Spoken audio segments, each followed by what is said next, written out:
Siendo de los laterales hacia la parte. ¿Cuál será el defecto primario en labio leporino? La interrupción, el fallo en la unión. No ha habido una unión adecuada entre la prominencia nasal con la prominencia maxilar y ha quedado abierto. Ha quedado en el camino, no ha terminado de cerrar. Ese es el defecto primario. La causa puede ser genética. La causa puede ser debido a teratogénica. La causa puede ser ambiental. Puede ser múltiples causas. Entonces, esa es la etiología, es la causa, pero el defecto primario es lo que ha ocurrido para que se formen las especies anomalias. ¿Listo? Entonces, cada una de las anomalías que ustedes van a tener tiene un defecto primario, así que van a tener que identificar. Yo les propongo de que antes de exponer me puedan ustedes buscar para ver si está adecuado el defecto primario, si es lo correcto, porque yo voy a preguntar en el examen de defectos primarios. Y si ustedes se quedan con el error y no lo subsanan, entonces en el momento del examen van a colocar un defecto primario errado. Y eso va a hacer que sus compañeros también coloquen errado, porque ellos van a escuchar y van a anotar los defectos primarios. Y para el examen van a venir defectos primarios. ¿Me dejo entender? Entonces lo que yo pretendo es de que si ustedes van a exponer, antes de exponer, me busquen, profesora, ¿está bien el defecto primario que hemos colocado? Y yo les voy a indicar si está bien, es lo correcto o no, cambia acá, eso no es un defecto, es una causa. Entonces yo voy a ir orientando. Entonces eso para los seminarios, es un apoyo que yo les puedo dar para lo que es la segunda unidad. ¿Algo más respecto? Ahora, no me van a buscar para decirme, profesora, ¿cuál es el defecto primario? No les voy a decir. Ustedes tendrán que venir con su resumen y si está bien el defecto que hemos colocado, ¿no? Y ahí yo les indicaré. Bueno, eso respecto a los seminarios. Vamos a continuar con la clase del día de hoy.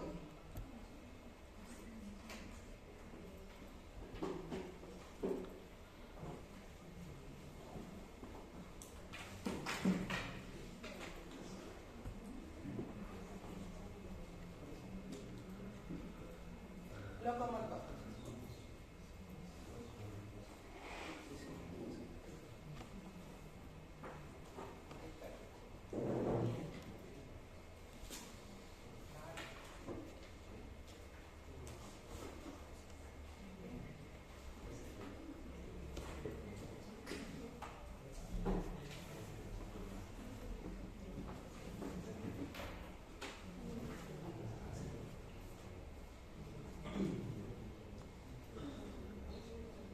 El día de hoy vamos a tratar de terminar con locomotor, porque ya ese primer seminario está esta semana.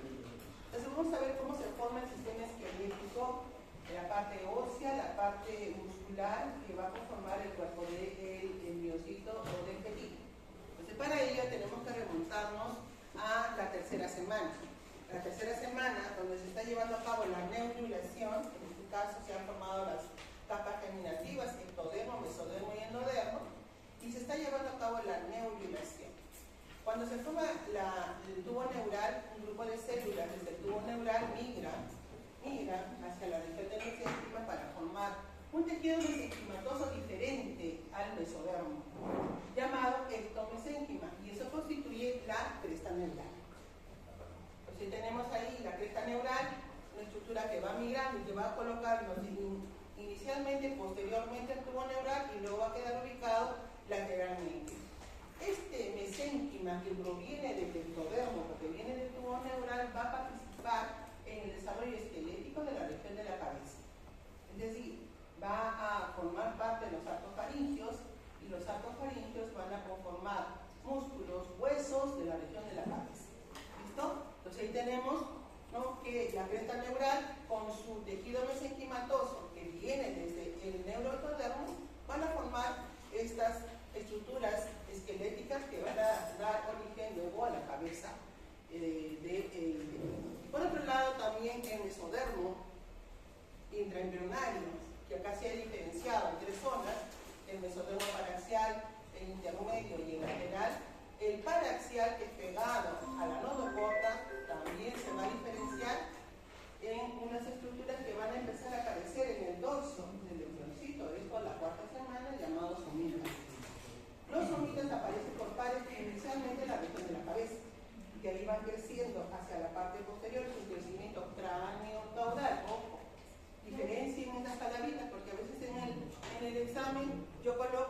palabra y le digo, el crecimiento de los somitas es caudo craneal. No, en realidad el crecimiento va desde la región craneal hacia atrás, es cráneo caudal, no es caudo craneal. Esas palabritas yo las cambio y ya colocaron mal la respuesta. Entonces, el crecimiento de los somitas que aparece durante la tercera semana, ¿no?, en el dorso del embriocito, pues va a ir creciendo desde la región occipital hacia la parte posterior por pares. Inclusive, la cantidad de somitas que se van formando nos puede indicar más o menos el estadio de desarrollo en el cual se va a encontrar ese embriocito, por la cantidad de somitas. Entonces tenemos los derivados para lo que es el sistema esquelético. Por un lado, es mesodermo, es mesénquima, uno que proviene de la cresta neural para la región de la cabeza, y para el resto del cuerpo los somitas, que vienen desde el mesodermo paraxial. ¿Listo? Bien. Recuerden que todo cambio, toda diferenciación de células tiene que tener una regulación genética, tienen que expresarse proteínas para que estos cambios se puedan dar. Y ahí tenemos que estar regulados por genes en la caja, los cuales van a participar en la diferenciación de las células mesenquimales desde la cresta neural. Los somitas. ¿Qué son los somitas? Los somitas son estructuras cuboideas que aparecen en el dorso del embriocito. Cada somita va a dividirse en porciones. En este caso, en esta imagen, estamos observando durante la cuarta semana que se está llevando a cabo el plegamiento lateral. Hacia abajo tenemos el saco vitelino y hacia arriba, ¿qué cavidad hay? ¿Qué cavidad hay en la parte superior?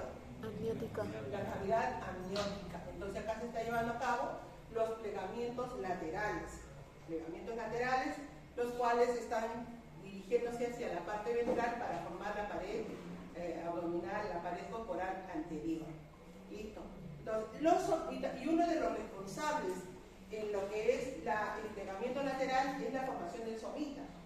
Aparte que el cierre del tubo neural, y la formación de los somitas es responsable del plegamiento lateral.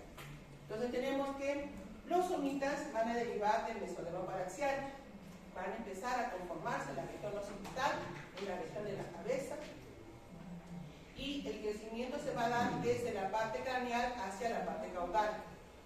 El primer par de somitas en aparecer ocurre el día 20, y eso lo marcan, porque lo voy a preguntar. ¿Qué día aparece el primer par? ¿Qué día aparece? El día 20.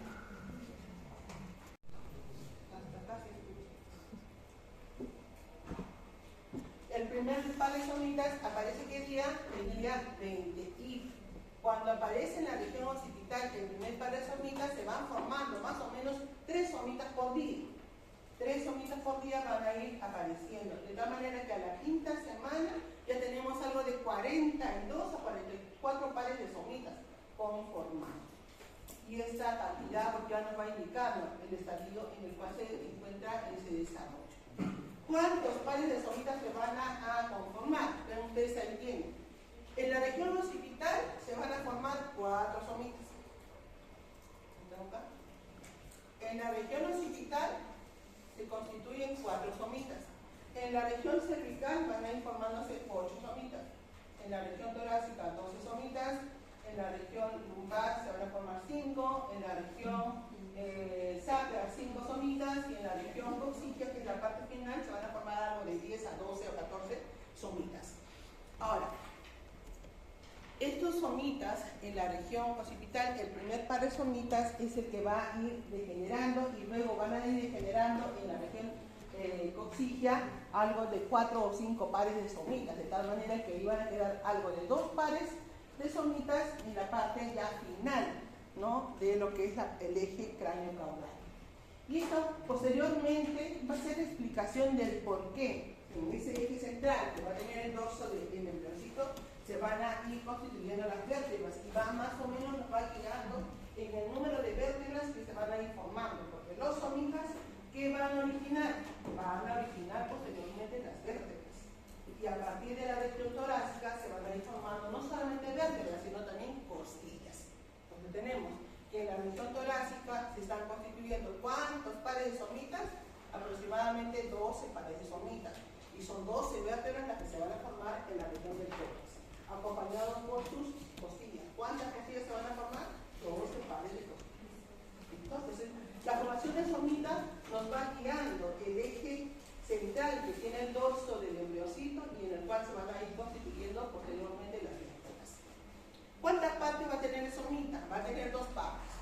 porción interna inferior, una porción interna inferior o ventral medial, así se llama, una porción ventromedial y una porción dorsolateral, dos partes que va a tener. Esta porción ventral interna recibe el nombre del esclerotomo del somita. La parte interna del somita, que se dirige hacia abajo, ventromedial, por eso se llama ventromedial, va a formar el llamado esclerotomo del somita. Y la parte dorsal externa, la que va hacia afuera y es superficial, se va a llamar el dermomiotomo. Entonces, el somita se va a diferenciar en dos zonas. Una llamada hacia afuera, superficial, dermomiotomo, y la parte más interna se va a llamar esclerotomo. Estas dos zonas del somita me van a identificar posteriormente diferentes estructuras. ¿Qué estructuras se van a formar del dermomiotomo? Más o menos la palabra nos indica. Dermomiotomo, ¿qué nos lleva a pensar? Dermis y miotomo, músculo. Entonces, ¿qué va a formar? Toda la parte dorsal se va a formar la dermis, que es parte de la piel, y también músculo de la región dorsal. Entonces, eso es lo que va a diferenciarse posteriormente a partir del dermomiotomo. Y el esclerotomo del somita, que es la parte interna, estas células que están internas van a ir migrando alrededor del tubo neural. Vean, el tubo neural ahí se formó, van a ir migrando alrededor del tubo neural de un lado y del otro lado, posicionándose por la parte anterior y posterior para ir formando, ¿qué cosa? Las vértebras. Entonces la pregunta será, ¿de dónde se forman las vértebras? ¿De dónde se van a formar? De los esclerotomos de los somitas. ¿De dónde aparecen los músculos dorsales? De la parte del dermomiotomo de los somitas. Vamos a ver posteriormente que esta parte del dermomiotomo se va a diferenciar en dos zonas más. Una llamadas dermatomos y los otros van a ser llamados miotomos. Entonces la parte más externa, más superficial, ¿qué será? Los dermatomos. Ojo, pregunta de examen. Los dermatomos, que posteriormente van a aparecer, van a estar en la parte más superficial y por debajo van a aparecer los miotomos. ¿Por qué? ¿Por qué van a hacer eso? Porque la dermis es superficial a los músculos. El dermomiotomo se diferencia en dos zonas, llamadas dermatomos, que son más superficiales, y los miotomos, que vienen por debajo de ellos para constituir posteriormente los músculos del dorso. Y ahí tienen ustedes en esta imagen, ¿no?, qué es lo que va a diferenciarse a partir del esclerotomo, vértebras, costillas, las cuales las células que forman esta parte de los esclerotomos se van a diferenciar en osteoblastos para formar huesos, condroblastos para formar cartílagos y fibroblastos para formar ligamentos, estructura de ligamentos. Bien, y los dermomiotomos, ahí tienen ustedes lo que va a diferenciar posteriormente. Esto está regulado. ¿Por qué? Por la expresión de estos genes. Ahí tienen ustedes los genes NOTCH y el gen WLT más lo que es la expresión del ácido retinoico y los factores de crecimiento fibroblásticos 8, que son los que van a ir regulando la diferenciación de las células del esclerotomo para formar posteriormente vértebras. Ahora tenemos en un segundo momento en los cuales ya se han identificado, en este caso, se han identificado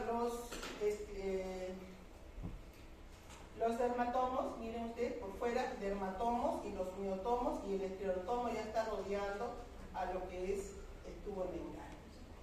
Esta es una fotografía por microscopio electrónico para ver el tubo neural, la formación del mesodermo paraxial, del somita, y acá tenemos la notocorda, ¿no?, un corte transversal. Acá tenemos también otra fotografía de microscopio electrónico, el tubo neural en la parte central, y tenemos los somitas que se van identificando en la parte superficial al lado de lo que es tubo neural. Hay un mesodermo inicial, que es el mesodermo presomítico, que es lo que nos refiere el libro de Lachmann, ¿no?, en el cual antes de que se forme el somita, este mesodermo ya es lo que nos va a llevar a la identificación posteriormente por la expresión de los genes para la formación de los somitas. Genes como el gen Nogina y el Sonic son los que van a expresarse a partir de la notocorda y de la parte inferior de lo que es el tubo o la placa neural, los que van a permitir la diferenciación del somita. Inicialmente el somita, que es un engrosamiento del mesodermo, va a sufrir un proceso llamado de epitelización. Eso quiere decir que internamente se va a formar una cavidad en lo que es el somita. Esa cavidad va a estar rodeado de células y esas células van a tener una función de epitelio, todas las células que rodean a esta cavidad. Para ello, posteriormente el somita se va a identificar, como ya lo habíamos visto, una porción ventral llamada el esclerotomo y una porción dorsal llamado el dermomiotomo. En esta otra imagen, que está ocurriendo a la cuarta semana, vamos a ir viendo que el dermomiotomo se está diferenciando, uno, en las células que van a ir hacia la parte superficial llamado dermatomo, y las otras células que vienen desde los extremos, que sea el extremo dorsal y el ventral, para formar el miotomo, que se van a ir posicionando por debajo de los dermatomos. En este caso el esclerotomo ya también está diferenciándose en células que van a ir rodeando a la notocorda y al tubo neural para ubicarse, ¿no?, alrededor y unirse con las otras células que vienen desde el otro lado, desde el otro somita, para formar las estructuras esqueléticas que rodean al tubo neural, que en este caso será la formación de las vértebras. No solamente, en este caso, el esclerotoma del somita migra hacia alrededor de lo que es el tubo neural, algunas células van a ir migrando lateralmente y en la parte lateral se van uniendo al mesodermo lateral, que en este caso también se está diferenciando en dos hojas, una hoja somática y una hoja esplástica, de tal manera que la hoja somática, que va a formar la pared corporal, también va a tener que expresarse posteriormente para la diferenciación de músculos y estructuras esqueléticas. Ahí tenemos en otro momento ya el esclerotomo, ya se conformó el miotomo, queda ubicado por debajo del dermatomo, y el miotomo, ve usted cómo se va alargando hacia las partes laterales de la pared corporal para la conformación de los músculos dorsales. Y acá tenemos la diferenciación, en este caso la migración de las células del esclerotomo alrededor, no solamente del tubo neural, sino también alrededor de la notocorda, para formar posteriormente lo que es la vértebra. Esa es la regulación genética en los genes que se tienen que expresar, el gen Nogina, el gen Sonic, que son los que se identifican desde lo que es la notocorda y el piso de lo que es el tubo neural, para estimular al esclerotomo para que pueda hacer su migración. Por otro lado, también a nivel del tubo neural se expresa el gen WNT, los cuales ingresan hacia lo que es el dermomiotomo del somita para la diferenciación de lo que es el miotomo, y ahí se van a expresar estas proteínas, ¿no? La proteína MIT y la proteína MINDOT, que son las que van a posteriormente formar el miotomo y los músculos posteriores. Bien, hasta ahí tenemos el somita. Entonces ¿qué hemos hablado? Hemos hablado de la diferenciación del somita, cómo el somita se va a dividir en zonas, las cuales van a originar posteriormente huesos y músculos. ¿Qué parte de los huesos van a formar? Van a formar vértebras, van a formar costillas, ¿no? ¿Y qué músculos? Los músculos del dorso. Recordemos que también hay algunas células del somita que van migrando hacia la pared corporal, en los cuales se van a unir al mesodermo somático, que también está formando pared corporal, y los cuales también tendrán que expresarse posteriormente para formar estructuras esqueléticas. ¿Cómo se forman los huesos y los cartílagos? Primeramente, recordemos que huesos y cartílagos derivan del mesodermo. Entonces, vamos a ver, el mesénquima se va a condensar, va a diferenciarse, y esta diferenciación del mesénquima, del mesodermo, las células mesenquimatosas, tiene que tener una regulación, y la regulación siempre va a ser genética, o la expresión de proteínas, como las proteínas morfogenéticas del hueso, que son las que van a interactuar en el mesénquima para lograr una condensación. Estos centros de condensación posteriormente también van a diferenciarse y van a formar posteriormente centros de condrificación. ¿Qué son centros de condrificación? Son las células transformadas del mesénquima que se han condensado y que van a ir cambiando a ser células cartilaginosas.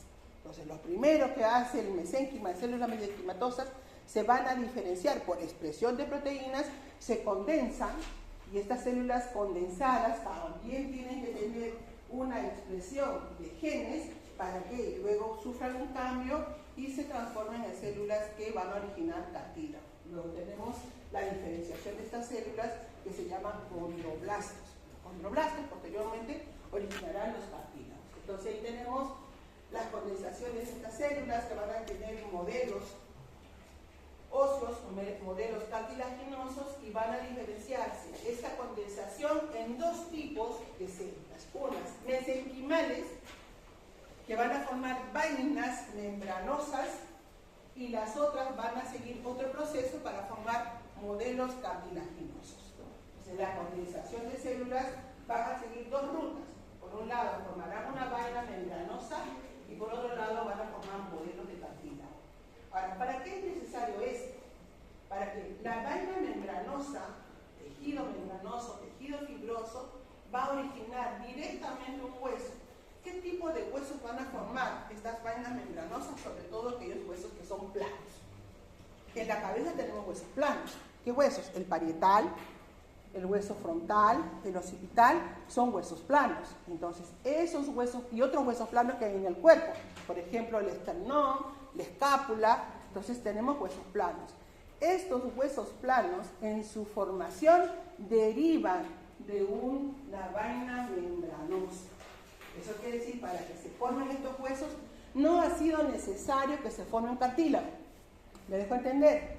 Pero otros huesos, como los huesos largos, por ejemplo, de miembro superior, tenemos el húmero, tenemos el cúbito, el radio y otros huesos, sí necesitan un modelo cartilaginoso. Y eso nos va a llevar posteriormente a una diferenciación de huesos.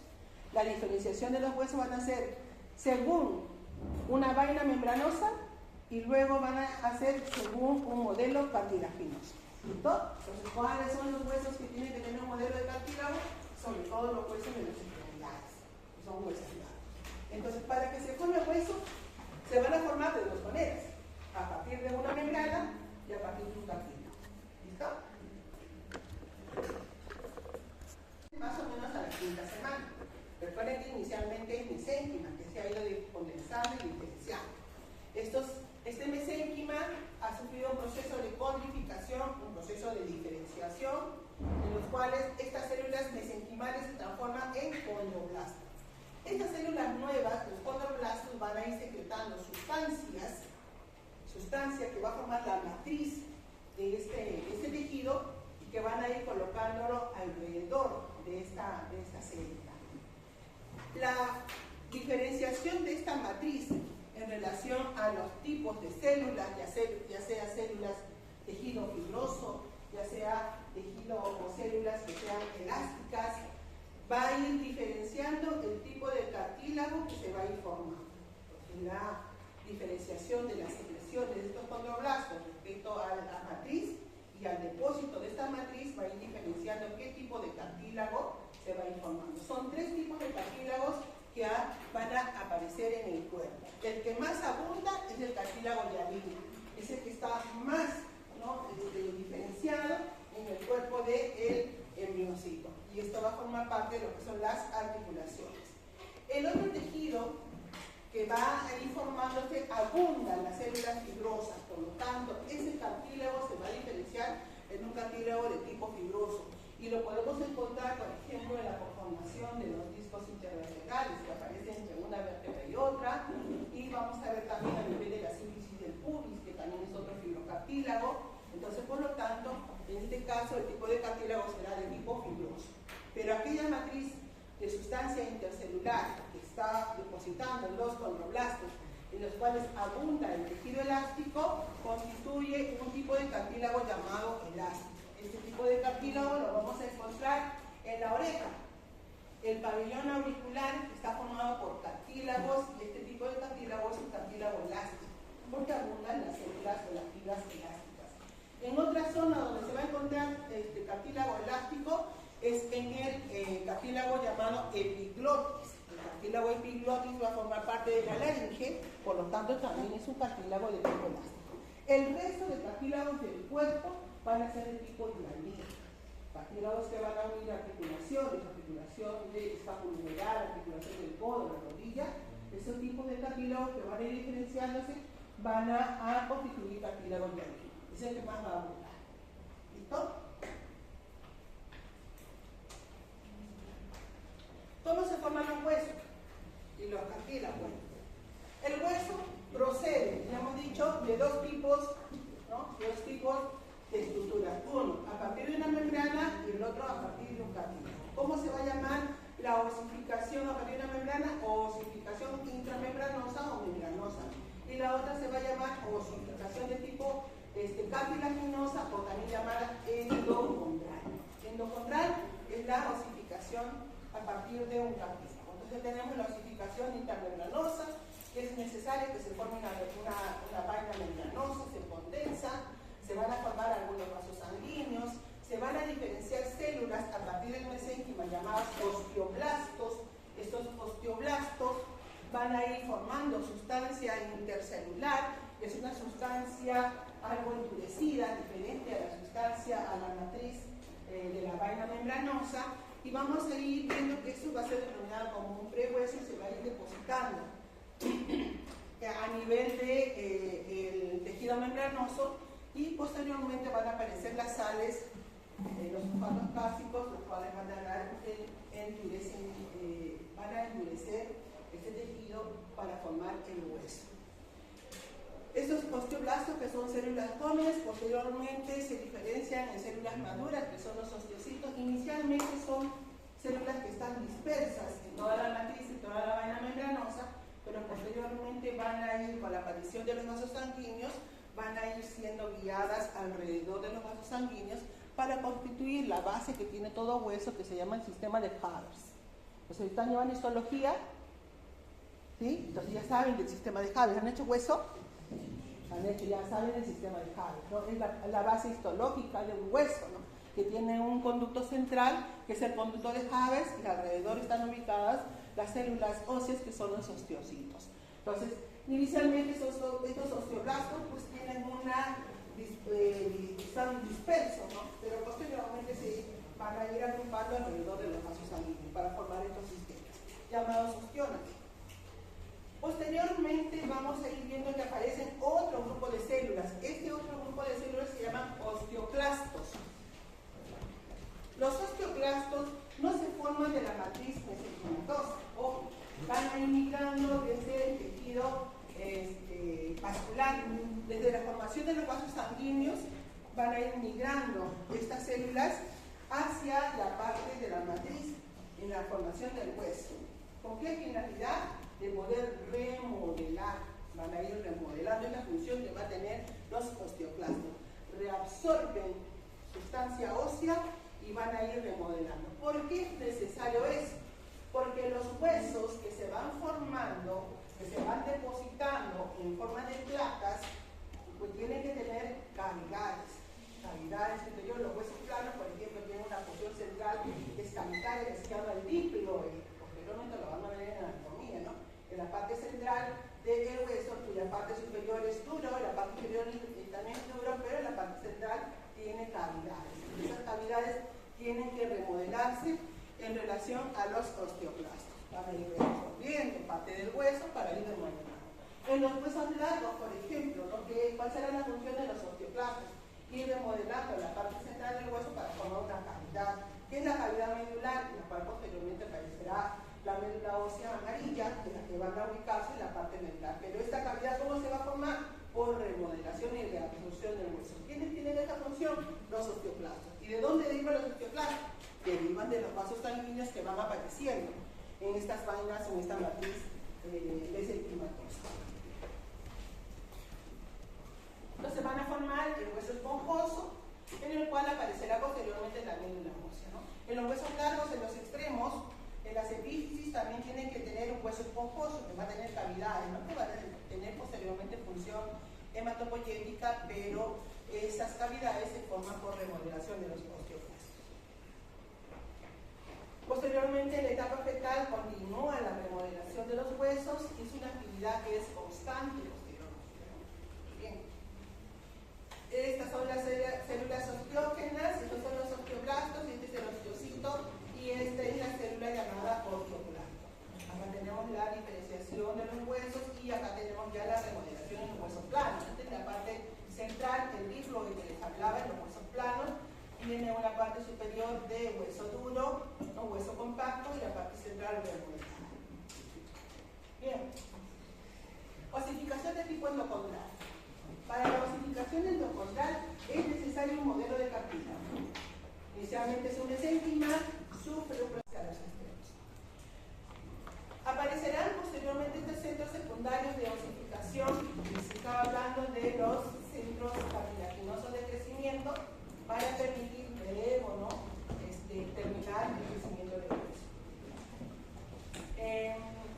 llama el raquitismo. Y eso se va a formar debido a que va a haber una alteración en la absorción intestinal de lo que es el calcio, alterando el desarrollo del huesito, sobre todo a nivel de las metáfisis con las uniones de las epífisis. Hay una degeneración de esta zona, lo cual hace de que los huesos largos se arqueen, ¿no? Y eso por falta de una vitamina que es la vitamina D. Vamos, vitamina D, un fallo en la absorción del calcio que provoca raquitis. Tenemos desarrollo de las articulaciones. Para desarrollar las articulaciones, vamos a ver ahora, hemos visto cómo se forman los huesos, ahora vamos a ver cómo se forman articulaciones. Para que se formen las articulaciones también interviene el mesénquima. El mesénquima que va a ir diferenciándose posteriormente en estructuras que van a permitir la unión de un hueso con otro hueso. Y a nivel de la sexta, séptima y octava semana ya se van diferenciando las articulaciones. Y el tipo de articulaciones que se va a ir formando va a ir de acuerdo a los medios de unión que van a unir esa articulación y a los movimientos que va a realizar esa articulación. De esa manera se va a ir guiando el desarrollo. Bien. En la diferenciación de las articulaciones es muy similar a las articulaciones que van a prevalecer en la etapa adulta. En la etapa adulta, ustedes que van a llevar anatomía el siguiente ciclo, van a ver que las articulaciones se pueden clasificar de múltiples formas. Uno por movimiento, otro por lo que es medios de unión, otro por lo que es la diferenciación en relación a su desarrollo embrionario, en fin. Pero la que más va a prevalecer es la de el medio de unión, que va a prevalecer en esa articulación. Y de acuerdo a eso, las articulaciones pueden ser de tres tipos. Las llamadas fibrosas, cartilaginosas y sinoviales. Tres tipos de articulaciones se van a ir diferenciando, ¿no?, en la etapa embrionaria. ¿Cuáles son aquellas articulaciones fibrosas? De acuerdo al movimiento y al medio de unión que va a tener, son aquellas que están unidas por tejido fibroso, los cuales no presentan movimientos. Por ejemplo, ¿dónde tenemos articulaciones óseas que no se mueven? En la cabeza. La unión de ambos parietales que se unen en esta posición a nivel de la estructura sagital es una articulación. ¿De qué tipo será? Fibrosa. ¿Por qué? Porque no se mueve. No se mueve. ¿Listo? Bien, y está unido por tejido fibroso. Las articulaciones cartilaginosas son aquellas que se unen mediante un cartílago o de un fibrocartílago. Ejemplo, los discos intervertebrales. Una vértebra con otra vértebra está unido por un fibrocartílago. ¿Listo? Esta vértebra con esta vértebra no se mueve, o si se moviera, tuviera un movimiento demasiado limitado. ¿Cómo se puede mover? Desplazándose uno sobre otro. A nivel de los dos pubis también hay un cartílago en medio, entonces tampoco esa articulación se mueve, ¿no? Entonces, ¿cómo se va a mover? Si hubiera un movimiento, pudiera ser de desplazamiento de una superficie sobre otra, unido por un fibrocartílago o por cartílago, los cuales los movimientos, si hubiera, son muy limitados y vamos a encontrarlos en estas articulaciones. Las sinoviales, por ende, son las articulaciones que sí se mueven. ¿Cuáles son las articulaciones que sí se mueven? El codo, la escápula humeral, articulación de la rodilla. El resto de articulaciones son las que permiten movimiento. Y para ello, las sinoviales van a tener que diferenciar una cavidad. ¿Por qué? Porque si yo tengo dos articulaciones en sí que están unidas, ya sea por tejido fibroso, no se van a mover. Si es por cartílago, pueden desplazarse. Pero si yo tengo una cavidad entre dos articulaciones, sí se puede mover. Entonces, este tipo de articulación, que es la sinovial, va a desarrollar un proceso de apoptosis interno en la articulación, en el mesénquima, los cuales van a formar una cavidad articular. Pero va a tener que unirse esta articulación. ¿Y cómo va a unirse esta articulación? Por ligamentos. Los ligamentos pueden ser externos o los ligamentos pueden ser internos. Caso de la rodilla, por ejemplo. Tenemos los ligamentos cruzados en la rodilla, que son ligamentos internos. Entonces, por lo tanto, los medios de unión de una articulación sinovial será por medio de ligamentos o ya sea una cápsula. cápsula del tejido fibroso que une ambos extremos óseos, los cuales van a permitir que se mueva, pero que no salga de la articulación, fija la articulación. Entonces tenemos ahí los tres tipos de articulaciones que se van a diferenciar. Recuerdo que para las articulaciones también tiene que ver la formación de los cartílagos. Y ahí tenemos el ejemplo en D, es una articulación de qué tipo? Fibrosa, unida por tejido fibroso, no tiene movimientos. Una articulación cartilaginosa, unida por fibrocartílago, ¿no? Posee ligero movimiento, pudiera ser. Y acá tenemos una articulación de tipo sinovial que va a formar una cavidad interna, unido por fuera dos huesos ahí, y en la parte externa, unido por una cápsula y ligamento. El esqueleto. Hasta ahí hemos visto la introducción al tema. Pues hemos visto cómo se van a formar los huesos, cómo se forman los cartílagos, falta ver cómo se forman los músculos, que va a ver en la otra locomotora, pero ahora vamos a ver cómo se forman ya el esqueleto del embrioncito. Entonces para ello participa ¿quién? Los somitas, que hemos visto en la parte posterior, derivan del mesodermo paraxial. ¿Qué más va a participar? El mesodermo somático, que es la hoja somática del mesodermo lateral, las cuales en su proceso de ¿cómo se llama? Plegamiento. En el proceso de plegamiento, el mesodermo somático es el que forma la pared corporal. Recuerden que es el mesodermo y el mesodermo va a formar huesos y músculos. Entonces la hoja somática del mesodermo, que va a formar la cintura escapular arriba, la cintura pélvica, van a formar los huesos de las extremidades, porque a partir del mesodermo somático se van a formar las yemitas. ¿Qué yemitas? De las extremidades superiores, extremidades inferiores, y también por ende cuando el mesodermo somático se une en el plano medio, en la pared corporal, va a formar el esternón. ¿Listo? ¿Por qué no las costillas? ¿De dónde derivan las costillas? De los somitas. Los somitas, ¿listo? Pero si el esternón deriva del mesodermo somático. Otro mesénquima, otro mesodermo, ¿de dónde va a provenir? De la cresta, ¿qué cosa? La cabeza y la región de la cara, mediante los arcofaringios, ¿no? Ahí se van a formar estas regiones. Entonces ahí tenemos la diferenciación de los somitas formando la columna vertebral.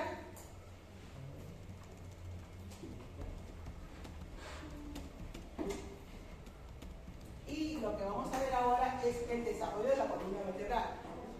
Para que se forme la vértebra, esta vértebra va a pasar por tres estadios. Uno, mesenquimatoso inicialmente, porque es el mesénquima el que va a diferenciarse. Posteriormente va a diferenciarse en una etapa cartilaginosa y luego va a formar la vértebra ósea. La vértebra pasa por tres etapas: mesenquimal, cartilaginosa y ósea. Entonces, para ello, el mesénquima tiene que interactuar. ¿Y cuál es la interacción? Pues es con la expresión de genes. Entonces, tenemos que se van a localizar en regiones respecto a lo que es el tubo neural. Los somitas son los que van a diferenciarse a partir del esclerotomo de los somitas que lleva a la columna vertebral. Esta es una vértebra adulta. ¿Cómo está formada una vértebra adulta? Pues tiene una parte central llamada cuerpo, tiene un conducto llamado el conducto vertebral, tiene prolongaciones de la vértebra que van hacia los lados, llamadas apófisis transversas. Hacia atrás tiene un arco vertebral que ha cerrado, vamos a ir viéndolo ahí, este arco vertebral ha cerrado. A ver. Tiene una parte central, ¿dónde estamos acá? Llamado el cuerpo. Esta es la parte central. Tiene prolongaciones laterales llamadas apófisis transversas. Hacia atrás tiene un arco que de un lado y a otro lado ha tenido que cerrar. Este arco ha cerrado y ha formado una prolongación posterior llamada apófisis espinosa. Y en la parte central, una cavidad, que es la cavidad vertebral o conducto vertebral, ¿no? O agujero vertebral, en el caso de una vértebra, la cual, ¿a quién va a alojar ese conducto o ese agujero? ¿A quién aloja? A la médula espinal. ¿Y de dónde se está diferenciando la médula espinal? Del tubo neural. Entonces acá tenemos tubo neural, que posteriormente va a formar médula espinal y eso va a estar en el interior de este conducto posteriormente.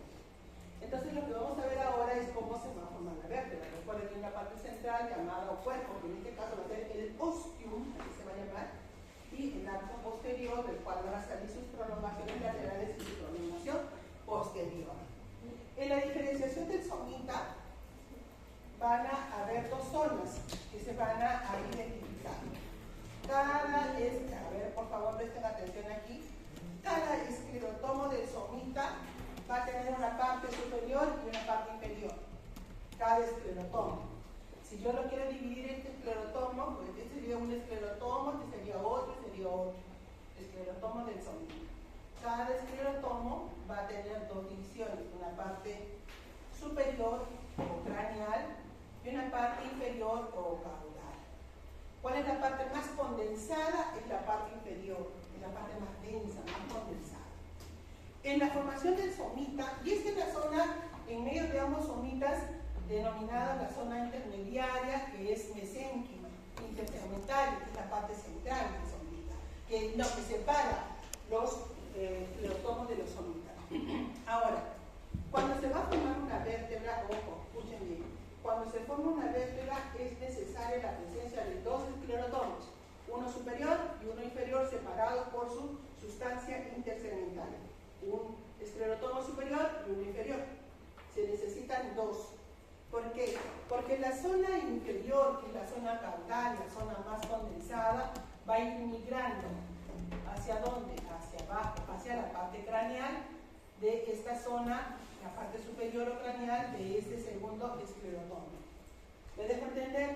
La zona inferior, que es la zona más condensada, más densa del esclerotomo, migra hacia un esclerotomo que está por debajo y se une a su parte superior, que es más llana, y se unen ambas zonas. ¿Listo? ¿A quién van a invadir? A la zona intermediaria que queda en ambos. Si ustedes observan en este esclerotomo, internamente, ¿quién está? ¿Quién está internamente? La notocorda. Entonces, el esclerotomo del somita, recuerden, cuando se forma el esclerotomo, estamos hablando de estas células, ¿no? Estas células, el conjunto de células que van a ir migrando alrededor, invadiendo a la notocorda, que sería la notocorda, y también hacia la parte superior, ¿no? Para formar la vértebra. Entonces, este esclerotomo que va a ir migrando, pues vamos a ir viendo de que se va a diferenciar de dos zonas, una zona craneal o superior y una zona inferior. ¿Cuál es la zona más condensada? La zona inferior. Esta zona inferior migra hacia el esclerotomo que está por debajo y se une a su parte superior. Entonces, ¿a quién van a englobar? Van a englobar a la parte intersegmental, la parte central, ¿no?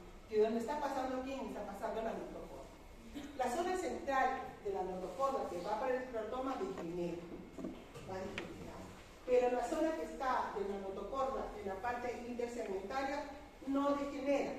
Hemos visto que en esta zona, pues acá ha degenerado. ¿Quién ha degenerado? La notocorda. Bueno, la notocorda, ¿qué función tenía? Solamente inductiva, ¿no? Va a inducir a un cambio. Esa es la función de la notocorda. Después tiene que desaparecer. Una vez que cumple su función, desaparece. Pero no desaparece del todo, ¿no? Porque va a quedar rezagada a esta zona, que sería la zona intersegmentaria que había, ¿no? Va a quedar una pequeña porción de la notocorda. ¿Y qué va a formar posteriormente esa pequeña porción de la notocorda? Va a formar los centros pulposos de los discos intervertebrales. ¿Cuál es el destino de la notocorda? Degenerar. Pero hay una porción de la notocorda que se va a quedar ubicada a nivel del disco intervertebral formando su centro pulposo. ¿Qué son los discos intervertebrales? El disco que une ambas vértebras o separa ambas vértebras. Entonces tenemos que, para que se forme una vértebra, ¿cuántos esclerotomos se necesitan? Dos. Y acá se está uniendo. Al final, ¿cómo va a quedar esta vértebra? Si esta parte inferior se une, va a quedar de esta manera. Y este será el cuerpo de la vértebra, en el cual en la parte central aparecerá su centro pulposo y acá lo tenemos. El cuerpo de la vértebra, formado por dos partes, una inferior y superior de dos esclerotomos, y el centro pulposo de disco intervertebral. ¿Listo? Entonces, de esa manera aparecen los cuerpos de las vértebras. Ahora, desde esta parte van a ir creciendo hacia atrás el arco posterior. Va creciendo el arco posterior, recuerden que tiene que formar el agujero vertebral y unirse a ambos arcos posteriores para formar sus prolongaciones. Y ahí tenemos ya una vértebra conformada, el cuerpo de la vértebra, prolongaciones laterales, sus apófisis, que es una vista anterior, y hacia atrás, ¿quién debe estar? Pues debe estar la prolongación posterior, las vértebras.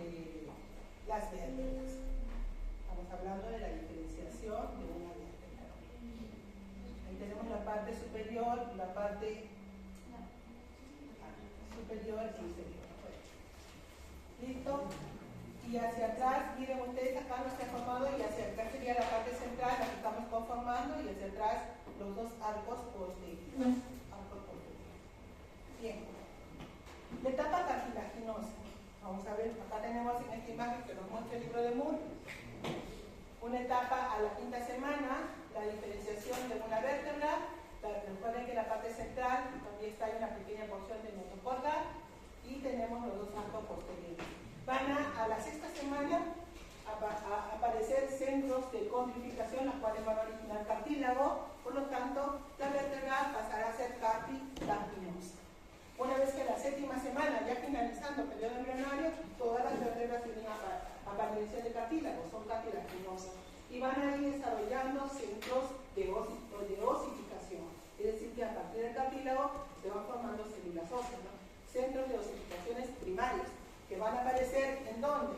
En el cuerpo, que se llama el ostium, y a nivel de los arcos posteriores van a aparecer dos centros de osificación de tipo primario. Esta es una vértebra cartilaginosa. Y luego van a ir depositando hueso a partir de estos centros de osificación primaria. Ahora, yo preguntaría, ¿qué pasaría? ¿Dónde está un momento de humo? ¿Qué pasaría, digo yo, si en el caso de... no se ve este primo.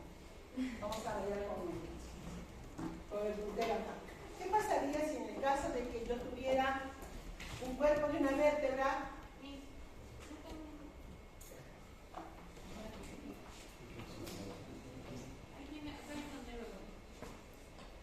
¿Qué pasaría si en el caso que yo tuviera el cuerpo de una vértebra, el cuerpo de una vértebra que se ha formado y que hacia atrás se está formando su arco posterior? Este arco posterior tiene que dirigirse hacia atrás para unirse con el otro lado, ¿no es cierto? Y de cada lado se va a formar sus apófisis transversas y el detrás se tiene que unir para formar su apófisis espinosa. ¿Qué pasaría si no se une? Este es el dorso, la piel. ¿Qué pasaría? Espina bífida. ¿Cuál es el defecto primario de la espina bífida? El fallo en el cierre del arco posterior de la vértebra. No ha terminado su fusión. Hay un seminario, creo, de espina bífida. ¿Cuál es el defecto primario? El fallo en el cierre del arco vertebral posterior. Ha quedado abierto. Ahora, hay varios tipos de espina bífida. Uno, la oculta, en el cual en la piel no hay nada. Puede haber un mechón de cabellito acá. Puede haber. O puede haber una manchita, o puede haber simplemente nada. Y la persona puede pasar toda su vida sin saber que tiene espina bífida oculta.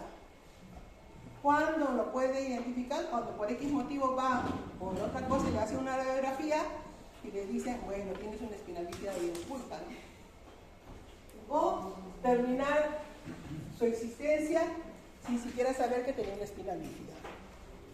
Ahora, las espinas bífidas pueden ser visibles. ¿Y cuándo son visibles? Cuando se forma un quiste.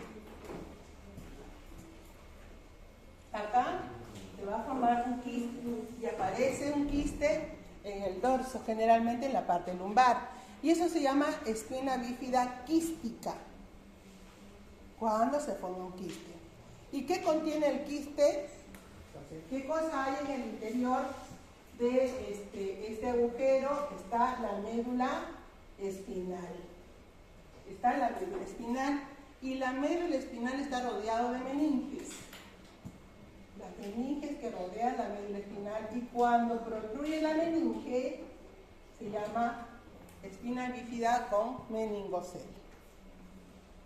¿Qué hay ahí? Hay meninge, en este quiste hay líquido cefalorraquídeo y hay, esa se llama espina bífida con meningocele. Ahora, algunas veces todavía puede ser más perjudicial. No solamente las meninges están ahí, sino también los nervios raquídeos. Y cuando hay nervios raquídeos se compromete la inervación cuando es lumbar de miembros inferiores. ¿Cómo se llama ese tipo de espina bífida? Espina bífida con mielo meningocele. Mielo es de nervios. Mielo meningocele. ¿Cuál es peor? La última, ¿no? La de mielomeningocele. Ahora, puede haber otra peor todavía, en el cual en la parte externa no son... Ay, no se borra el rojo, ¿qué pasó? Este es... Bueno, en la parte externa, aparte de haber la abertura, ¿no? El tubo neural no ha cerrado. Y cuando no cierra el tubo neural, que acá no se puede borrar, no sé cómo lo vamos a hacer para que lo borre, queda abierto hacia la parte superior. Y eso se llama raquisquisis. Y ahí el defecto está en la falla, y hay dos defectos, ojo, hay un fallo en el cierre del tubo neural, no cerró el tubo neural en esa zona, ha quedado abierto, y también no ha cerrado el arco posterior de la vértebra. ¿Listo? Y eso es mucho peor que las demás tipos de estiramiento. Entonces, ahí vemos lo que es la diferenciación de la vértebra, que puede cambiar este tipo de anomalías. En la imagen E y F de esta imagen que estamos observando, a ver, ya es una vértebra en estadio posterior al nacimiento, en los cuales aparecen centros secundarios de osificación. Es decir, que va a permitir el crecimiento de la vértebra a nivel del cuerpo, la parte superior e inferior, y a nivel de los extremos de sus apófisis, en los cuales va a permitir el crecimiento de esa vértebra.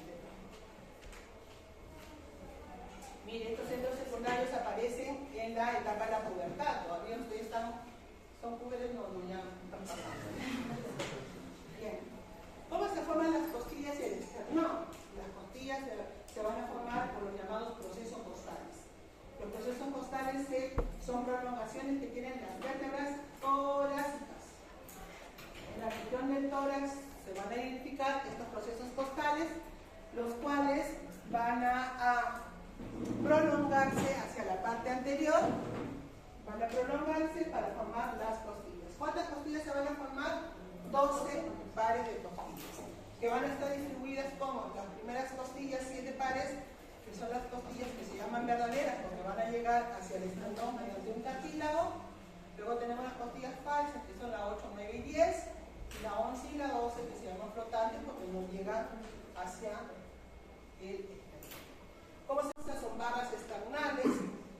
Estos son los procesos costales que aparecen en el mesodermo somático, las bandas esternales, el mesodermo somático, que van a permitir la unión de estas dos bandas. Arriba también pequeñas porciones llamadas de esternón, los cuales se van a ir fusionando desde la parte craneal arriba hacia la parte inferior.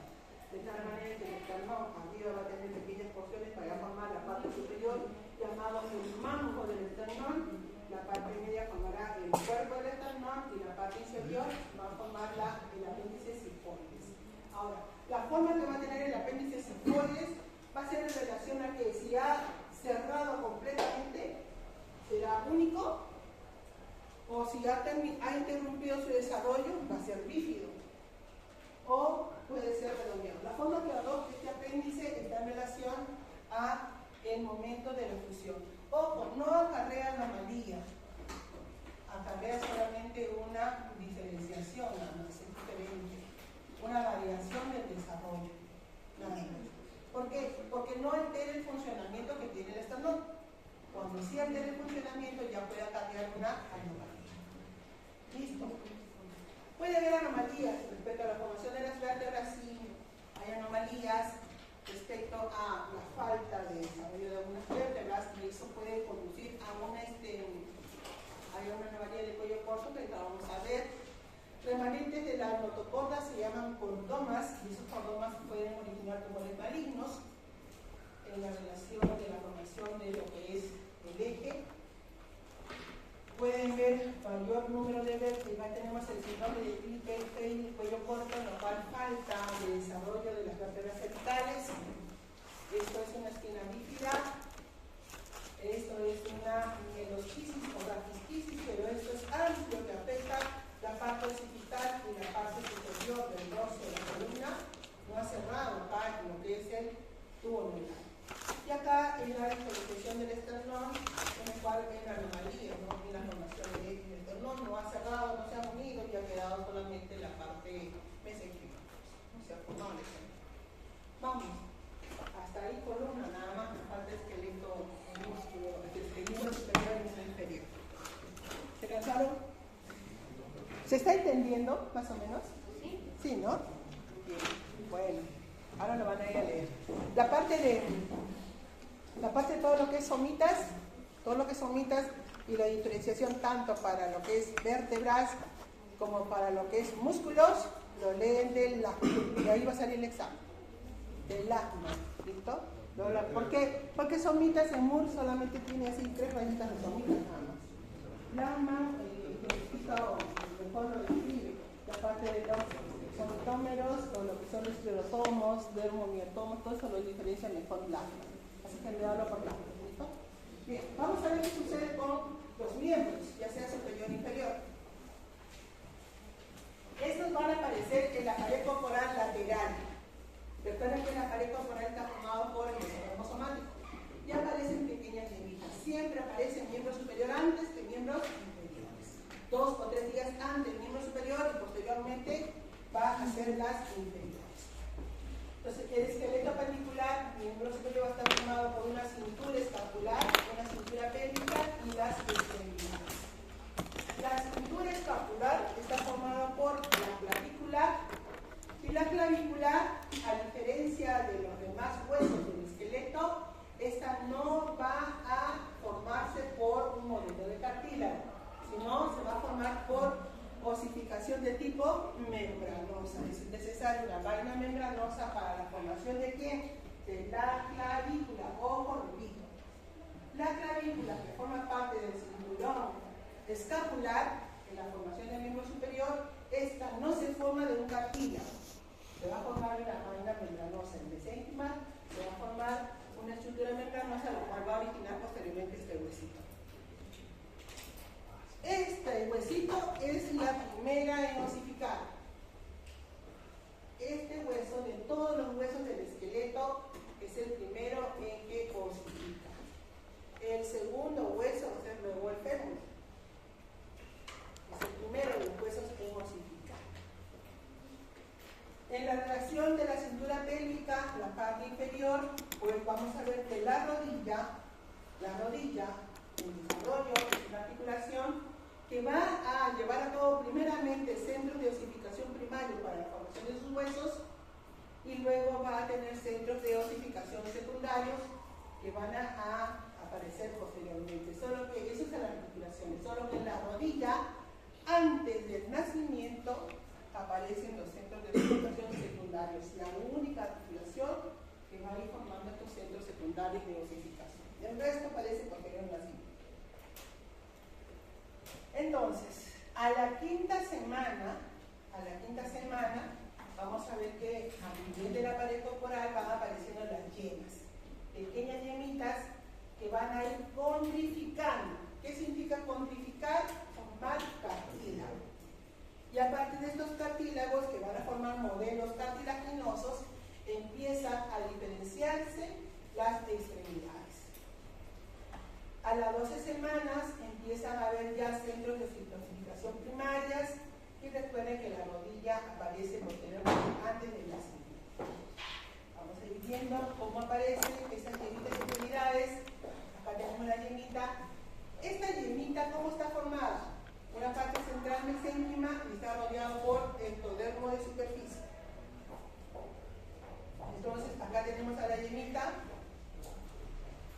Esta es la yemita, este es mesénquima y este es el ectodermo superficial que rodea a la yemita. Ojo, esta yemita que aparece primeramente en los miembros superiores crece, se va elongando, va creciendo y en la parte central del vértice, ojo repito porque va dictado. En la parte central de ese vértice, de esta yemita, va a haber un engrosamiento del ectodermo. Y ese reborde va a ser llamado el reborde apical. El ectodermo se va a engrosar y va a formar este reborde apical. Ese reborde apical es importante porque va a permitir Si no se formara, pues la llenita va a quedar corta. ¿Y cuándo queda corta? Cuando se expone a algunos teratógenos. Por ejemplo, la talidomida.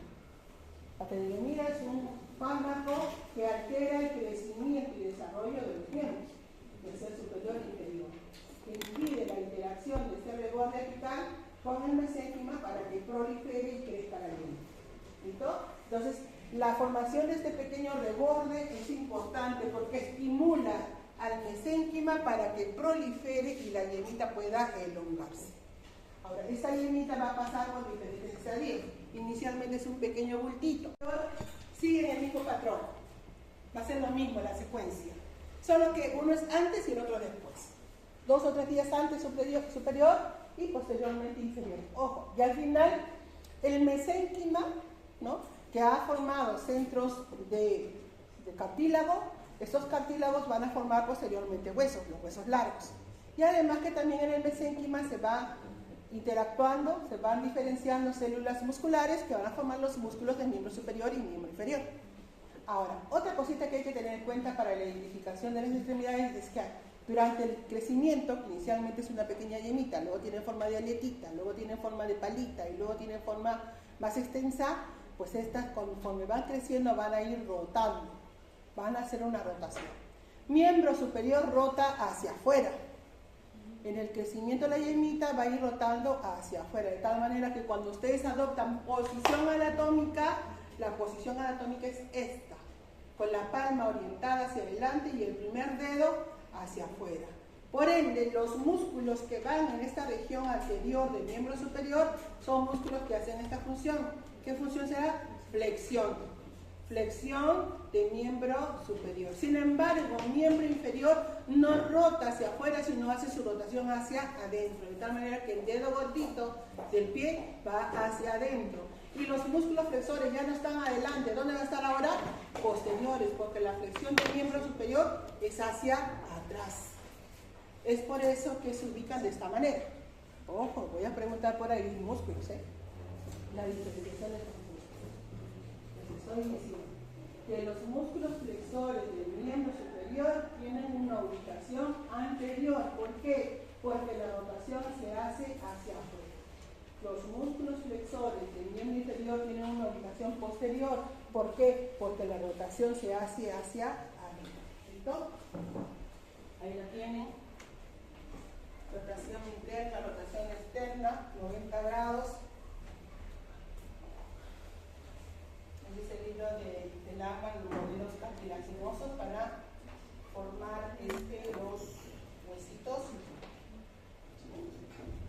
¿Listo?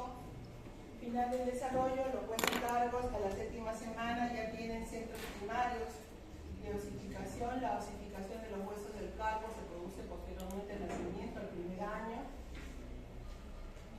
Y aparecen posteriormente los miotomos, los cuales van a formar los músculos de esta región.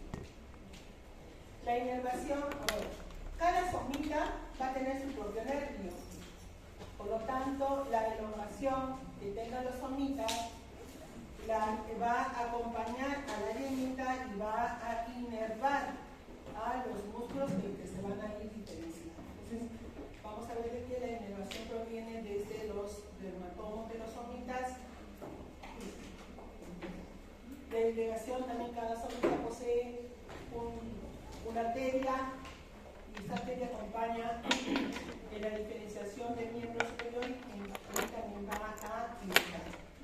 Bueno, anomalías. ¿Qué anomalías hay? Bueno, de la parte esquelética puede haber alteraciones del desarrollo que da de personas pequeñas, o puede haber mutaciones genéticas como en el caso de la condroplasia. La condroplasia, y lo hemos visto con anomalías, ¿qué cromosoma está alterado en la condroplasia? La condroplasia se produce en las personas pequeñas de baja estatura, pero que su baja estatura se produce por una mutación genética. Esta mutación genética afecta al cromosoma número 4. Para la condroplasia, si bien es cierto, son pequeñas personas, pero por mutación genética. El resto de personas puede ser por una falla en la diferenciación de lo que es la hormona del crecimiento. Personas de baja estatura no crecen lo suficiente, falta esta hormona, pero cuando es por mutación genética se produce ¿qué cosa? Acondroplasia, y esta acondroplasia tiene un factor hereditario de tipo dominante, o sea que padre lo tiene, hijo lo tiene. ¿Listo? A otras alteraciones en la parte esquelética puede haber sindactilia, en el caso que los dedos están fusionados, pueden hacer con dedos de la mano o dedos del pie, más frecuentemente que la mano. Entonces, ¿cuál es el defecto primario acá? El fallo en la apoptosis de las membranas interdigitales. No ha terminado de separar, por lo tanto el dedo no hace fusionado. O puede haber polidactilia, en el cual hay dedos supernumerarios, en los cuales pues hay una proliferación anómala del mesénquima para la diferenciación de los dedos en la placa de la mano. Ese es el efecto primario, en el cual puede involucrar solamente el mesénquima, puede ser solamente un pequeño apéndice, o puede tener también parte ósea y muscular. Entonces, cuando él tiene parte ósea y muscular, tiene más inervación y es bien difícil, bueno, ya se complica un poco más lo que es la extracción quirúrgica, ¿no? Tenemos polidactilia, sindactilia, tenemos el caso de una ausencia o fallo en la diferenciación de los gérmenes o de los que son los, para la diferenciación de los miembros, las yeguitas para los miembros superiores e inferiores, el caso de la talidomida, que es un fármaco que se usaba antiguamente en las mujeres gestantes, que está contraindicado hoy en día por el nacimiento de personas con falta de extremidades. Estas faltas de diferenciación de las extremidades pueden ser de 3 tipos, y eso lo voy a preguntar en la parte práctica: amelia, meromelia y focomelia. Eso lo van a ver en el seminario. Por favor, que quede bien claro qué cosa es una amelia, qué cosa es una focomelia y qué cosa es una meromelia. Amelia no hay. Si yo en el examen les pongo señalado acá, ¿qué será esto? Amelia, no hay yema. Focomelia, sí se formó la yemita, pero algo interrumpió su crecimiento, por lo tanto un pequeño apéndice. Un pequeño apéndice, nada más como las aletas de una foquita, nada más. En el caso de la meromelia, sí se formó la yema, se formó la parte ósea, empezó a crecer, pero quedó corto en el crecimiento. Hay parte ósea, la extremidad ha quedado corta, puede ser solamente una pequeña porción. Eso se llama meromelia. Entonces hay diferencias en la formación de las extremidades. Esto es una acromegalia, esto es cretinismo y esto es gigantismo.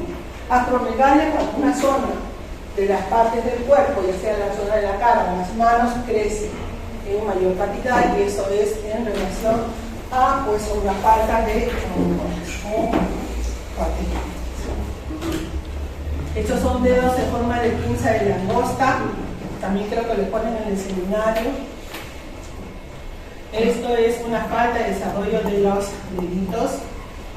El efecto de la epidemia talidomida, ¿no? En el año, miren ustedes qué año fue, en el año de 1959, todavía no había nacido usted, ¿no? Hasta el año de 1961 ocurrió esta epidemia de nacimientos de niños sin extremidades. Y recién en el año 2012, miren cuántos años han pasado. El 31 de agosto del 2012, el laboratorio Grunenthal, que fabricaba talidomida, recién expresó sus disculpas públicas por este fármaco, por los efectos de este fármaco, en el cual se hicieron estudios complementarios para ver sus efectos. ¿Cuántos años han pasado? Miren, desde el 60 hasta el 2012, ¿no? Y en el cual hubo nacimiento de estos niños con estos efectos de la talidomida. Meromelia, media, micromelia, bueno, con una serie de animales. Esos son todos los efectos que tiene el fármaco, ¿no? Aparte de, miren, no solamente extremidades, también afectaba el oído, hemangiomas, anomalías cardíacas, urinarias, digestivas, una serie de anomalías. En la mujer gestante. Acá tenemos un personaje. ¿Se puede repetir el efecto primario de la polidactilia? De la polidactilia, es una proliferación anómala del mesénquima íntima a nivel de la extremidad. Es más frecuente en relación, ya sea creo que es en el quinto dedo es más frecuente que el primer dedo, pero generalmente va en los extremos de los dedos, ¿no? Y es una proliferación anómala del mesenquio, que puede tener también parte ósea y muscular, puede ser, pero a veces solamente es mesenquio y marcante. Hay un personaje que les hablaba conocido respecto a este efecto de la talidomida, que lo conocen, es un orador. ¿Cómo se llama este señor? Nicholas James Willis. Es un orador, creo que vino a Perú también, ¿no? ¿No a Perú? Es un orador mundial con efecto de la talidomida. Bien, hasta ahí, que se mira, nos falta cráneo. No vamos, estamos cansados yo también. La parte muscular se la dejo para ustedes, ¿qué les parece? ¿No? Ya hemos terminado. ¿Qué hacemos? Estamos como 9:40. ¿Estamos acá? ¿Sí? ¿Ustedes lo ven luego? Porque ¿cuánto falta?